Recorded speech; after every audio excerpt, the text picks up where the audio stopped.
sitting by a guy named Dale Cox. At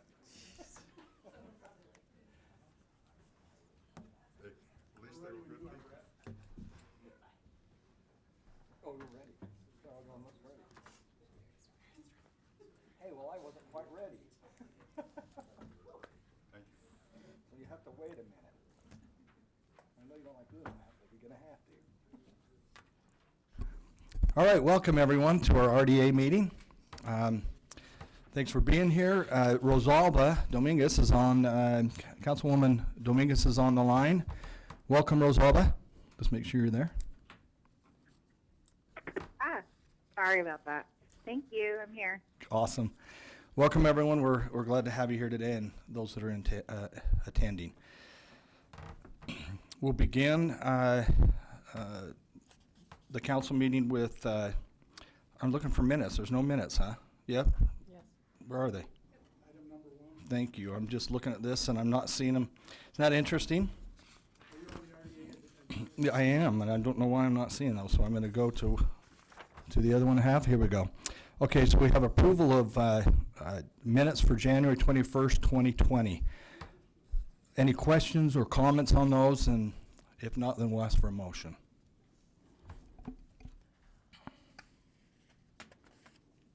Move to approve.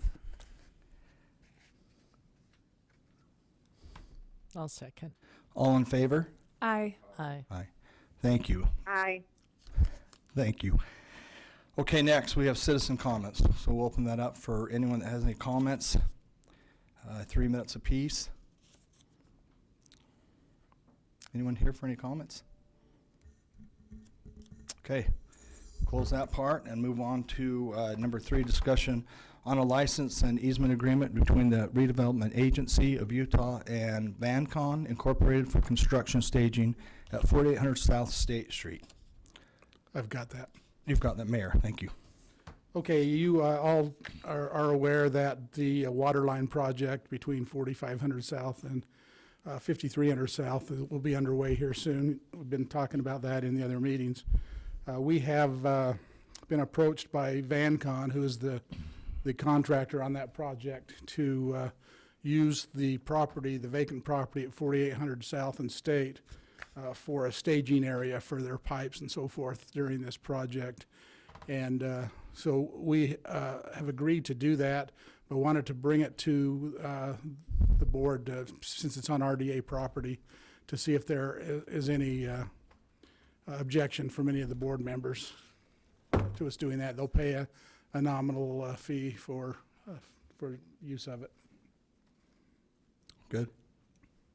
Yeah, I'm good. Okay, thank you. Thank you. Okay, Melinda, for project updates. Okay. First, I wanted to let you know, if you maybe weren't informed already, but we had the demolition for the downtown area. We had the demolition bids come back on Thursday, and the low bid was $160,000. So there's quite a spread. The high bid was $411,000. So we have been checking their references, and everything is looking good. So we'll be working with procurement and the attorney's office to finalize the contract and get the demolition underway. How many bids did you get? We received 4 total. Wow. And So yeah, it was the ones right around 160. It was about 248 was the next one, and then I think 360 and 411. Wow, that's crazy. Yeah. The contractor who did win, the business name is Perez. They've done a lot of work with Ogden City and a few other entities, and been happy with them. So the fire station 81 subdivision plat was recorded last week. So we now will have that south parcel fully dedicated with a property address that we can move forward with Think Architecture to get a development agreement put together with them. And hopefully that's something we'll be bringing to the RDA board within the next couple of months. The city actually is working on an agreement to have the road over in Fire Clay, that 4250 South, to have the road constructed and I think we're in the final stages of edits with with Starwood and the city on getting that agreement put together. The agreement will be with the city, not the RDA, since the city will be constructing the road. But you'll recall that's the $200,000 that was set aside from the TIF payments going back a couple years to be used to help with a parking remediation over there in Fireclay. We need to still meet back with the ore sampling mill. Since our last meeting, we haven't been able to get together with them, but we'll circle back with them. We have some additional questions that we're wanting to ask of them, their project, and then hopefully that will bring some more definite answers on that to the board in the next couple of months as well. American Tower, we are still awaiting signatures on that. It feels like we're just on the cusp of having that signed, but it's felt like that for the last 3 months. So had a conversation with them on Monday. They've been given additional information even as recent as last week on Monday, and we just continue to cross our fingers that that gets signed and we can move forward with all the other elements that need to be, that are waiting for that item to be signed. The other thing I wanted to update you on was the RFP for the property here at 4800 South State Street. We're in the final stages of that. So we are on track for getting that out public, I think, April 1st. I'll be able to get a final draft, hopefully to you, the RDA board, by the end of the week, hopefully beginning of next week at the very latest. But we're going to send that to you just so you'll be aware of what's in there. If you have any questions about it, any concerns, you can let us know. And we'll communicate that through the attorney's office, so it'll be protected by attorney-client privilege. So we don't want that to get out to the public before it's actually open. So, but it's coming together really well. We've spent quite a bit of time and effort on it, and I think you'll be pleased with that. So look for that coming from the attorney's office, as I said, later this week, or worst case scenario, beginning of next week. Good. That'd be great. Anything else, Melinda? Any Yeah. questions for Melinda? Just one, on that demolition, there's such a spread between even the acceptable bid and the next one. Make sure all the T's are crossed. Not saying anything about the contractor, but that's a large spread for a contractor. So It is. yeah, make sure they haven't missed something on the bid. We have, when we've done the reference check, we have asked about change orders, and that has not been a concern from the 5 entities that we've contacted so far. So it seems like they just have a leaner operation, and so, but we had similar concerns, and we'll hopefully not have any issues with that. Okay, thank you. Any other questions? I have a question. Yes, go ahead, Rosalba. Okay. So with the RFP coming out, I know you guys are drafting that now. Is that something that if we as a council have questions on with from the RDA board, that we then give those recommendations to GL, or how is that process? Yeah, I exactly. guess I'm just wanting to understand what the process of the RFP is and what our role as a board is with that. Yeah, that's exactly right. So considering that it's a draft, it's confidential anyway, but we want to just take that extra measure of having the attorney-client privilege so that it's just more precaution with having that get out to the public. To protect that attorney-client privilege, we would want you to communicate any concerns or comments back through the attorney's office, and then they can communicate that back to the mayor and I to see if, we can get answers back to you or make changes or whatever.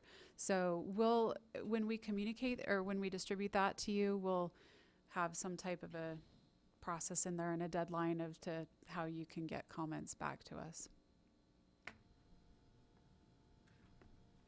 Does that answer your question, Rosalba? Yeah, that does answer my question. Okay. Thank you. Thank you. Go ahead. Yes, I have a question about the ore sampling site. I know I always have a question about the ore sampling site, but it just looks so odd. I mean, it just looks like it's just a skeleton. And they want us to provide some funding, or tell me where we're at with that, because I mean, they've obviously got it to where they want it, and I don't see anyone else buying it. So I'm confused about that. Yeah, I think that we're going to have to ask ourselves some really tough questions as the RDA board. You guys are going to have to make some tough decisions. We've been in communication with the state. We received some additional information with the method of cleanup that the ore sampling mill property owners are proposing, and we want to just make sure that we completely understand that, so when we bring that to the board, we can comprehend what risks there may be with that, what challenges there may be with that. But the last request we had from them, they were essentially saying, we'd like for you, the RDA board, to commit all of the TIF funds that our project would generate so that they could be compensated for the extra cleanup costs to develop the site. We still haven't really defined, and that's another thing why we haven't met with them, but we need to determine how much increment their particular project may generate and see if that may cover the costs that they're estimating all total between $2 and $2.5 million to clean the site up. And so that's a huge development impediment. And if their project site doesn't contribute the full $2.5 million, $2 million, they've asked that we consider contributing increment from the rest of the project area to their project, which brings a lot of questions about if other areas in the project area boundaries need to be developed. So there's a lot of things that we need to kind of sort out internally, and then I think, you know, we'll be bringing those questions to you as a board, well, to the chair and the vice chair to kind of vet through that, but then ultimately to you as a board to see, you know, here's the kind of the definite proposal and request from them and the process that they're saying they want to go through for the cleanup, and then a discussion and a decision on your comfort level with that. It looks like they've done more than a cleanup. I mean, like I said, it's just like a skeleton. So I mean, do they now own it, or I'm just kind of confused about. So yeah, it's privately owned. Between the property owner's name is Lan England, and then Bart Warner has been the one who's wanting to develop it. I couldn't tell you. I think it's been kind of that skeletal shell for quite a few years. It's more than it used to be. Okay. I mean, it's been it's been torn down more than it was for quite a while. Maybe I can help a little bit with that. The building itself isn't really the issue for the cleanup. It's the soils. Right. And so in the meantime, they have stripped that building down to where they basically have bones to build on now. Right. So you're right, they've done pretty much what they can do with the building as far as getting it ready to redevelop.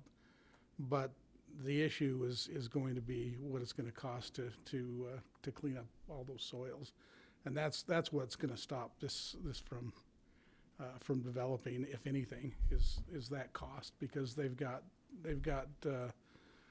materials in there that's going to be very expensive to dispose of. So, but they won't be doing anything else on the building. There's nothing else to do until they start building on top of that skeleton. Yeah. And it's challenging. So we did, through our Brownfields Coalition, we approached them with some opportunities to kind of determine cleanup costs. They weren't interested in that. There's two different divisions that they'll have to work with through the Department of Environmental Quality to clean up. They have the division that works with non-radioactive contaminants, and then they have a division that works with radioactive contaminants. And that site has lead, arsenic, and radon. So there's coordination and collaboration that needs to be had between two different divisions of DEQ. And so we were able to get one of the divisions on the phone the other day to kind of help understand the process that they've proposed. And I think really the next step is just that we need to internally understand what that process is and what that means, and see if in the end, if we're comfortable with essentially dedicating tax increment financing to that process. It's they are proposing something that is different from the voluntary cleanup process that has been used in the past with the Hamlet developments, with Brodsky's development over in Fireclay as well. And so it's different for us, and we just want to make sure, again, as we move forward, that we're comprehending that adequately before we even bring it to the board for a decision. Okay. All right. Thank you. Any other questions for Melinda? Okay, thank you, Melinda. No, I'm good. Thank you.